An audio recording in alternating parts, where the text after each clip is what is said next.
Okay, तो आज की इस वीडियो में मैं इस 10,000 रुपये के लैपटॉप पर गेमिंग और वीडियो एडिटिंग टेस्ट करने वाला हूँ। और सच बताऊँ तो मैं बिल्कुल भी एक्सपेक्ट नहीं कर रहा था कि इस 10,000 के लैपटॉप पर गेमिंग भी हो सकती है या फिर वीडियो एडिटिंग भी हो सकती है। लेकिन गेमिंग टेस्ट और वीडियो एडिटिंग टेस्ट करते हुए जो रिजल्ट सामने आए भाई, उन्हें देखकर मैं भी काफ़ी शॉक्ड हो गया था।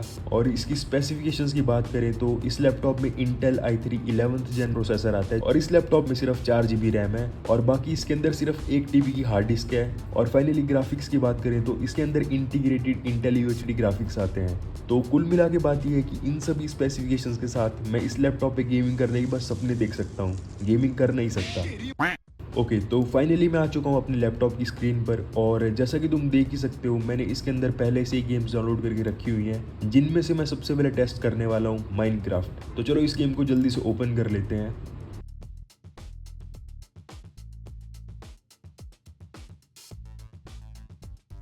ओके, तो इस लैपटॉप ने माइनक्राफ्ट चलाने में 27 सेकंड्स का टाइम लगाया है, जो कि ठीक ठाक टाइम है क्योंकि मैं तो भाई बिल्कुल भी एक्सपेक्ट नहीं कर रहा था कि इसके अंदर गेम ओपन होगी भी, बट स्टिल गेम ओपन हो चुकी है। लेकिन अभी भी मेन टेस्ट करना बाकी है, क्या ये लैपटॉप बिना लैग के माइनक्राफ्ट चला पाएगा। तो चलो उसके लिए पहले एक माइनक्राफ्ट वर्ल्ड बनाते हैं। ओके, तो माइनक्राफ्ट वर्ल्ड भी बन चुका है और जैसा कि तुम देख ही सकते हो गेम भाई बहुत ज़्यादा लैग कर रहा है। और बात करें FPS की तो मेरे को 50+ FPS तो मिल रहे थे, जो कि भाई बिल्कुल भी स्टेबल नहीं थे क्योंकि गेम बहुत ज़्यादा अटक अटक के चल रहा था, जैसा कि तुम देख ही सकते हो स्क्रीन पे।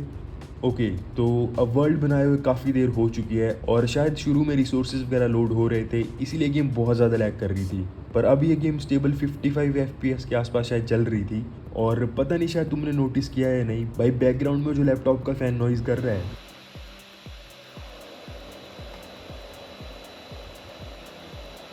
भाई, मेरे को तो ऐसा लग रहा है कहीं ये लैपटॉप बंद ना हो जाए और फिर कभी ऑन ही ना हो। बाय द वे, इसके बाद मैंने माइनक्राफ्ट में थोड़े बहुत मॉड्स वगैरह ऐड किए थे, जिसके बाद ये गेम हद से ज़्यादा ऑप्टिमाइज हो गया था और फिर इस गेम को खेलते हुए मेरे को 100-120 FPS भाई आराम से मिल रहे थे। तो चलो, माइनक्राफ्ट की गेमिंग टेस्ट में तो लैपटॉप पास हो गया और अब चलते अपनी दूसरी गेम की तरफ, जो कि है फ्री फायर।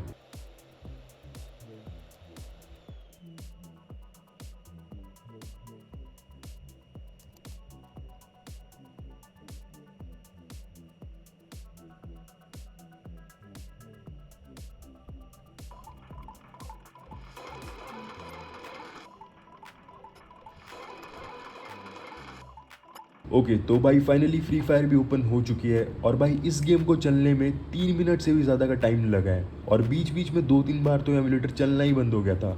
ये लो फिर से अटक गया। भाई चल ले यार। ओके, देखो इस लैपटॉप के अंदर फ्री फायर जैसे तैसे ओपन तो हो गई है, पर ये गेम भाई हद से ज़्यादा लैग कर रही है और अगर मैं किसी भी चीज़ पे क्लिक कर रहा हूँ तो 1 मिनट बाद जाके कुछ हो रहा है भाई गेम के अंदर।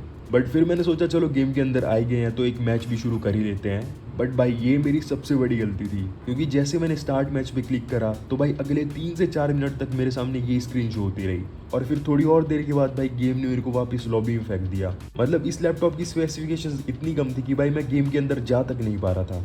फिर उसके बाद मैंने एक और बार लास्ट ट्राई करी और इस बार मैंने गेम को फुल स्क्रीन में चलाने की बजाय विंडोड मोड में चलाया कि शायद अब गेम का लैग फिक्स हो जाए। और भाई इस बार मैं शुरू करते ही गेम लोडिंग स्क्रीन पे 99% तक पहुंच गई थी और अब मेरे को लग रहा था कि किसी भी टाइम मैच शुरू हो सकता है।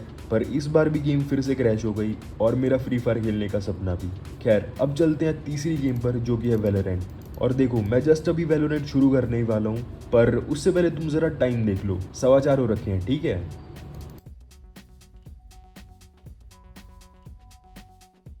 और भाई इस गेम को लोड होते होते 7:15 हो गए, यानी कि 3 घंटे हो चुके हैं और अभी तक ये गेम नहीं चली। पता नहीं कितनी बार मैंने गेम बंद करके दोबारा शुरू करी, कभी मेरे को ये एरर आ रहा है, कभी मेरे को वो एरर आ रहा है और कभी कभी इंटरनेट एरर। भाई मेरा लैपटॉप वाईफाई से कनेक्टेड है और पिछले 3 घंटे से जब तक ये गेम लोड हो रही थी मैं अपने फ़ोन पे 2 मूवीज़ देख चुका हूँ सेम वाईफाई पे, फिर कैसे इंटरनेट एरर। बट हाँ, 3-3.5 घंटे बर्बाद करने के बाद मेरे को ये बात तो समझ आ गई थी कि ये इंटरनेट और बाकी के एरर्स कुछ नहीं थे, बस इस लैपटॉप की स्पेसिफिकेशंस ही बहुत कम है जिसकी वजह से गेम बार बार क्रैश कर रही थी।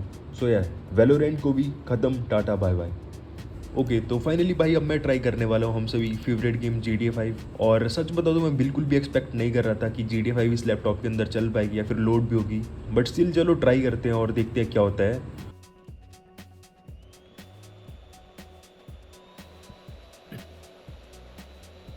ओके तो भाई गेम लोड होने में 3-4 मिनट्स पूरे लग चुके हैं, पर भाई ये गेम चल तो पड़ी है। I said the closet! Get him in there! Come on! बाकी गेम प्ले की बात करें तो भाई गेम सिर्फ नाम के लिए चल रही थी, और बीच बीच में तो गेम भाई रुकी जा रही थी, मतलब बिल्कुल भी खेलने लायक FPS नहीं आ रहे थे।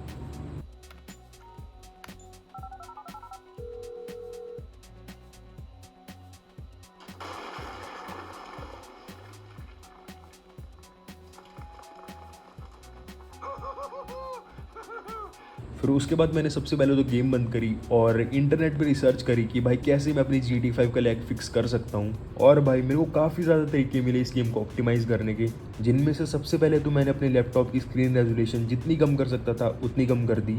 और अब ये लैपटॉप की स्क्रीन ऐसे लग रही थी जैसे वो पुराने डब्बे वाले TV नहीं होते थे भाई, बिल्कुल वैसी स्क्रीन, इतने बड़े बड़े बेजल्स थे इस पर। बट कोई नहीं, ये सिर्फ टेम्परेरी था, मेरे को सिर्फ गेम टेस्ट करनी है इस पर। और फिर इसके अलावा मैंने गेम के अंदर जितनी भी ग्राफिक सेटिंग्स थी सारी की सारी बिल्कुल लो कर दी, एकदम ख़त्म कर दी मैंने। ओके तो गेम को मैं जितना भी ऑप्टिमाइज़ कर सकता था उतनी हो चुकी है। और अभी ऐसा करते हैं कि एक बार फाइनल टेस्ट कर लेते हैं कि GT5 कितने FPS पे रन हो रही है, ठीक है। ओके तो फाइनली गेम ओपन हो चुकी है, और भाई इस बार पहले के मुकाबले बहुत कम टाइम लगा गेम को ओपन होने में। और सच बताऊं तो गेम भाई पहले से काफ़ी बेटर चल भी रही थी, और स्टडर्स भी काफ़ी हद तक कम हो गए थे। हाँ ऐसा नहीं है कि गेम भाई 60-70 FPS पे चलने लगी थी, ऐसा कुछ नहीं है, लेकिन आई थिंक 15-20 FPS तो आराम से मिल रहे थे।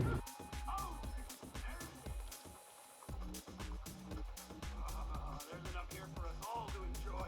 Depends on how you look at it. Move! We're coming through! It is still wide open! Cars up here! Let's go! Move! Come on!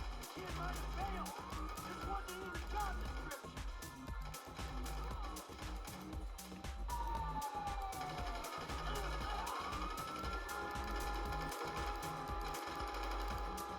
और GTA 5 के गेमिंग टेस्ट में भाई ये लैपटॉप पास हो चुका है, जो कि मैंने बिल्कुल भी एक्सपेक्ट नहीं करा था।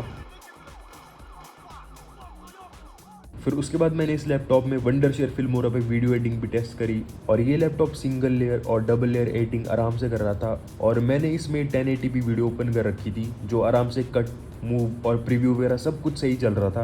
बट आई थिंक अगर मैं थोड़ी और लेयर्स ऐड करूँ या फिर ट्रांजिशंस वगैरह लगा देता हूँ तो भाई 100% ये लैपटॉप लैग करेगा, और भाई 4K वीडियो एडिटिंग तो भूल ही जाओ।